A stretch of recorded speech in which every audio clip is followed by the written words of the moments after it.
বাংলাদেশ ইসলামী ছাত্র শিবিরের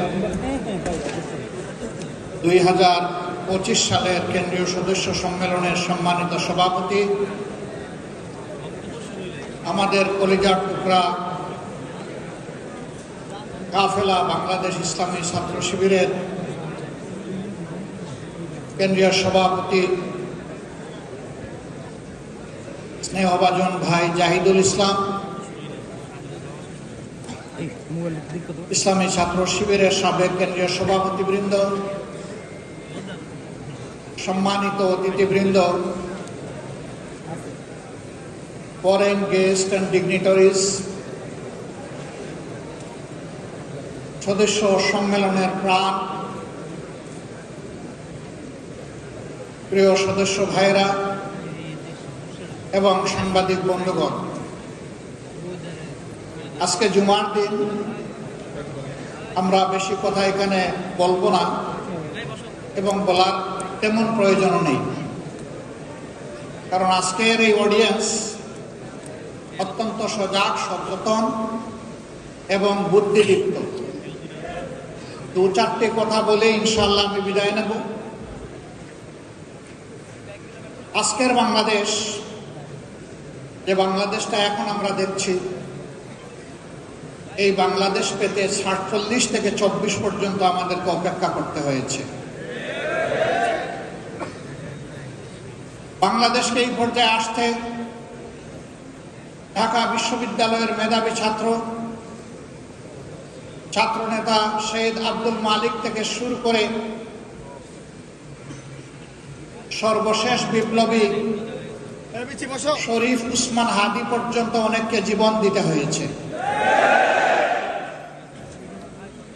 যুগে যুগে দেশের জন্য, দিনের জন্য লড়াই করে যারা জীবন দিয়েছেন, দেশে কিংবা প্রবাসে যেখানেই হোক, মহান রবের দরবারে দোয়া করি আল্লাহ তাদেরকে মর্যাদাবান শহীদ হিসাবে কবুল করুন। আমরা তাদের জীবন এবং রক্তের কাছে ঋণী।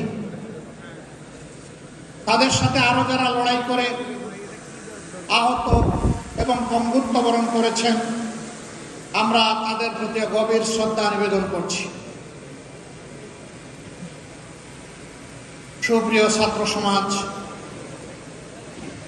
বাংলাদেশ ইসলামী ছাত্র শিবির আজ শুধু একটি সাধারণ ছাত্র সংগঠন নয়, কার্যত ২৪-এর বিপ্লব পরবর্তী এই সময়ে বাংলাদেশের আপামর ছাত্র সমাজ তাদের অন্তরের ভালোবাসা দিয়ে এই সংগঠনকে গ্রহণ করার মধ্য দিয়ে এই ম্যান্ডেট দিয়েছে আজ ছাত্র শিবিরকে ছাত্র সমাজের অভিভাবকের দায়িত্ব পালন করতে হবে। আমাদের প্রতিটি শিক্ষা প্রতিষ্ঠানকে চরিত্র গঠন, নৈতিক শিক্ষা, আধুনিক শিক্ষা এবং গবেষণার উর্বর ক্ষেত্রে পরিণত করতে হবে। দুঃখের বিষয়, ৫৪ বছর ছাত্রদের হাত থেকে কলম কেড়ে নেওয়া হয়েছিল। কোমলমতি ছাত্রদেরকে বিভ্রান্ত করে তাদের হাতে অস্ত্র তুলে দেওয়া হয়েছিল। শিক্ষা প্রতিষ্ঠানগুলো মিনি ক্যান্টনমেন্টে পরিণত হয়েছিল। আমাদের মেয়েদের ইজ্জতের কোনো গ্যারান্টি ছিল না, ছাত্রদের জীবনের কোনো গ্যারান্টি ছিল না, তাদের ক্যারিয়ারের কোনো গ্যারান্টি ছিল না। তাদেরকে এই সমস্ত শিক্ষা প্রতিষ্ঠানে পাঠিয়ে মা বাবা সবসময় উদ্বেগ উৎকণ্ঠায় থাকতেন। সেই কালো অধ্যায় আজকে বিদায় নিতে শুরু করেছে, কিন্তু কালো ছায়া এখনো জাতির উপর থেকে যায়নি। এই কালো ছায়াকে খতম করা পর্যন্ত আমাদের লড়াই, ছাত্র শিবিরের লড়াই অব্যাহত রাখতে হবে। আর যাতে শিক্ষা প্রতিষ্ঠানে কলমের বদলে অস্ত্র হাতে না উঠে, মাদকের বোতল হাতে না উঠে, মেয়েদের নিয়ে কোনো ধরনের বাড়াবাড়ি করা না হয়, আমাদের মায়েরা, মেয়েরা শান্তি এবং নিরাপত্তার সাথে তারা যাতে লেখাপড়া করতে পারে, প্রতিটি ছাত্র যাতে তার মেধা বিকাশের জন্য উৎসাহ নিয়ে ঝাঁপিয়ে পড়তে পারে, সেই পরিবেশ সৃষ্টি করার প্রধান দায়িত্ব আজকে ইসলামী ছাত্র শিবিরের উপর অর্পিত হয়েছে। আর ছাত্র শিবিরের জন্ম হয়েছে এই জন্যে যে এরা জাতিকে চরিত্রবান, দেশপ্রেমিক, মেধাবী, আগামী দিনের নাগরিক এবং কারিগর তৈরি করে জাতিকে উপহার দেবে। আগামী দিনের দায়িত্ব নেওয়ার জন্য এই ছাত্র সমাজকে আজকে প্রস্তুতি নিতে হবে। আমরা জীবনের একটা পর্যায়ে চলে এসেছি। আমরা যা পেরেছি লড়াই করেছি, বাকি লড়াইয়ের এই রুমাল, এই রিলে রেসের শেষ ডেস্টিনেশন পর্যন্ত শক্ত করে হাতে ধরে সামনের দিকে তোমাকে দৌড়াতে হবে। তুমি সেই ছাত্র শিবির। আজ ছাত্র শিবিরের কাছ থেকে মানুষ যদি হতাশ হয়, যাওয়ার বিকল্প কোনো ঠিকানা এখনো তৈরি হয় নাই। এটি ছাত্রীদের আস্থার ঠিকানায় পরিণত হয়েছে আল্লাহর অশেষ মেহেরবানিতে। এই সম্মান, এই দায়িত্ব উপলব্ধি করে ছাত্র শিবিরের প্রতিটি কর্মী সমর্থককে নিজেদেরকে গড়তে হবে এবং তার সহপাঠীদেরকে গড়ার জন্য দায়িত্ব নিতে হবে। আমরা দেখতে চাই আর কোনো শিক্ষা প্রতিষ্ঠানকে, কোনো শিক্ষককে অপদস্থ করা হবে না, বরঞ্চ ছাত্র এবং শিক্ষকের সম্পর্ক হবে পিতা পুত্রের সম্পর্কের মতো। আমরা সেই পরিবেশটাই দেখতে চাই। অতীত দিনগুলোতে অনেক বেদনাদায়ক দৃশ্য আমরা দেখেছি। এই কাজ যারা করেছেন তারা নিন্দিত হয়েছে। আবার এই কাজের পুনরুত্থান বাংলাদেশের ছাত্র সমাজ বরদাস্ত করবে না। প্রিয় শিবির, তোমাদের কাঁধে অসংখ্য শহীদের লাশ, আর তোমাদের কাঁধে 18 কোটি মানুষের প্রত্যাশার বোঝা। আল্লাহ তাআলা এই বোঝা তোমাদের জন্য হালকা করে দিন। এই বোঝা বহন করার শক্তি তোমাদেরকে দান করুন। তোমাদের এই বিজয় শিক্ষা প্রতিষ্ঠানগুলোকে ইঙ্গিত দিচ্ছে আগামী দিনে ইনসাফের বিজয় হবে বাংলাদেশে ইনশাআল্লাহ। ছাত্র সমাজ তোমাদেরকে ভোট দিয়েছে, তোমাদেরকে ইনসাফের প্রতীক হিসাবে তারা দেখতে চায়। অন্য কোনো কারণ নেই। আজ বাংলাদেশে ইনসাফের বড় অভাব, আর সেই ইনসাফের ভিত্তি হচ্ছে আল্লাহর কোরআন। নবী মুহাম্মদুর রাসূলুল্লাহ সাল্লাল্লাহু আলাইহি সাল্লামের সুন্নাহ। কোরআন সুন্নাহকে বাদ দিয়ে দুনিয়ায় কোথাও ইনসাফ কোনো কালে কায়েম হয়নি, হওয়ার কোনো সম্ভাবনা নেই। এই ব্যাপারে আমরা খুবই ডেসপারেট। আল্লাহ তাআলার দেওয়া বিধান অনুযায়ী মানুষের জীবনে শৃঙ্খলা সমৃদ্ধি আমরা ফিরিয়ে আনতে প্রতিশ্রুতিবদ্ধ। আমরা একটি দুর্নীতিমুক্ত, বৈষম্য মুক্ত, ইনসাফ ভিত্তিক মানবিক বাংলাদেশ করতে চাই।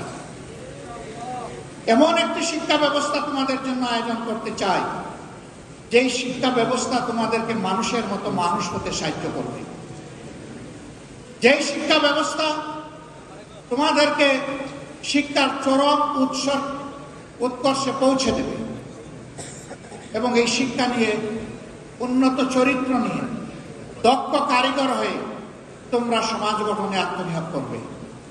আর একজন যুবক যুবতীও বেকার থাকবে না।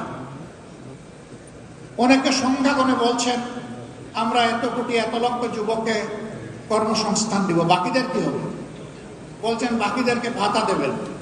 আমরা আমাদের যুবকরা কারো কাছ থেকে বেকার ভাতা গ্রহণ করুক তা দেখতেও চাই না, শুনতেও চাই না।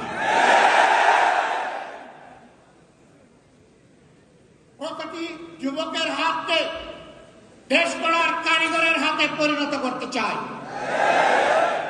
প্রত্যেকটি হাতে কাজ তুলে দিতে চাই। বেকার ভাতা নয়, বেকার ভাতার পরিবর্তে এরাই দেশে সকল ক্ষেত্রে বিপ্লব সাধন করবে। সেই বিপ্লবের বাণী তাদের মুখে পৌঁছে দিতে চাই, শক্তি তাদের বুকে তুলে দিতে চাই, আর তাদের হাতে কাজ তুলে দিতে চাই। সম্মানিত বন্ধুগণ, তোমরা তৈরি হও, ইনশাআল্লাহ তোমরা পারবা, আমরা তোমাদের সাথে আছি। আমি বরাবর বলি, চুল দাড়ি সাদা দেখে ভুল বুঝবা না, তোমাদের চাইতে আমরা কম যুবক না। আমার সাথে তোমাদের অনেক সহকর্মী কাজ করতে গিয়ে মাঝে মাঝে তাদের বিশ্রাম নেওয়া লাগে। আমি বলি, ছোট্ট এই জীবনে বিশ্রাম নেওয়ার অবকাশ কোথায়? বিশ্রাম আল্লাহ তাআলা আমাদের কিসমতে কপালে রাখলে ইনশাআল্লাহ পরম প্রশান্তিতে নেব। কিন্তু এটি এই দুনিয়া নয়, এই দুনিয়া বুকের নয়, এই দুনিয়া ত্যাগের ইনশাআল্লাহ। বাংলাদেশ জামাত ইসলামী, ইসলামী সংগঠন সমূহ এবং দেশপ্রেমিক অন্যান্য সংগঠনকে সাথে নিয়ে সেই ইনসাফের ত্যাগের বাংলাদেশ করতে চায়। যারাই আমাদের সাথে আসবেন তাদের প্রতি আমাদের বার্তা স্পষ্ট। নাম্বার 1, আপনি দুর্নীতি করতে পারবেন না, আর কোনো দুর্নীতিবাজকে আপনি প্রশ্রয় দেবেন না। নাম্বার 2, সমাজের সকল ক্ষেত্রে সকলের জন্য সমান বিচার নিশ্চিত করা হবে। কোন রাজনীতিবিদ বিচারের দিকে তাকাতে পারবেন না, হস্তক্ষেপ করতে পারবেন না। নাম্বার 3, সকল জঞ্জালের কবর রচনা করার জন্য জনগণ যে সংস্কারের দিকে তাকিয়ে আছে, সেই সংস্কারের সমস্ত সুপারিশমালাকে বাস্তবায়ন করার প্রতিশ্রুতি দিতে হবে। এই 3 প্রতিশ্রুতিতে যারা একমত হবেন, মোস্ট ওয়েলকাম, আসেন, আমরা সবাই মিলে দেশ গড়ব ইনশাআল্লাহ। সব ধর্ম, সব দল, সব জাতি মিলে ঐক্যবদ্ধ বাংলাদেশ নিয়ে আমরা সামনে এগিয়ে যাব। সেই ঐক্যবদ্ধ বাংলাদেশ ইনশাআল্লাহ শুধু বাংলাদেশকে রাস্তা দেখাবে না, ইনশাআল্লাহ সেই বাংলাদেশ দুনিয়ার বহু দেশকে রাস্তা দেখাবে ইনশাআল্লাহ। সেই দিনটির অপেক্ষায় আমরা লড়ে যাব। আমরা আমাদের জায়গা থেকে সর্বোচ্চটা দিয়ে যাব। আল্লাহ রাব্বুল আলামিন আমাদেরকে সাহায্য করুন, আল্লাহ রাব্বুল আলামিন আমাদেরকে রহম করুন, এবং আল্লাহ রাব্বুল আলামিন তার নিজের জন্য খালেসভাবে আমাদেরকে কবুল করুন। আজকের এই সম্মেলনে আমাকে এখানে কথা বলার সুযোগ করে দেওয়ার জন্য আরেকবার ইসলামী ছাত্র শিবিরকে অন্তরের অন্তঃস্থল থেকে ধন্যবাদ, গভীর কৃতজ্ঞতা জানিয়ে আমার বক্তব্য এখানেই শেষ করছি। আল্লাহ হাফেজ। বাংলাদেশ জিন্দাবাদ, বাংলাদেশ ইসলামী ছাত্র শিবির জিন্দাবাদ।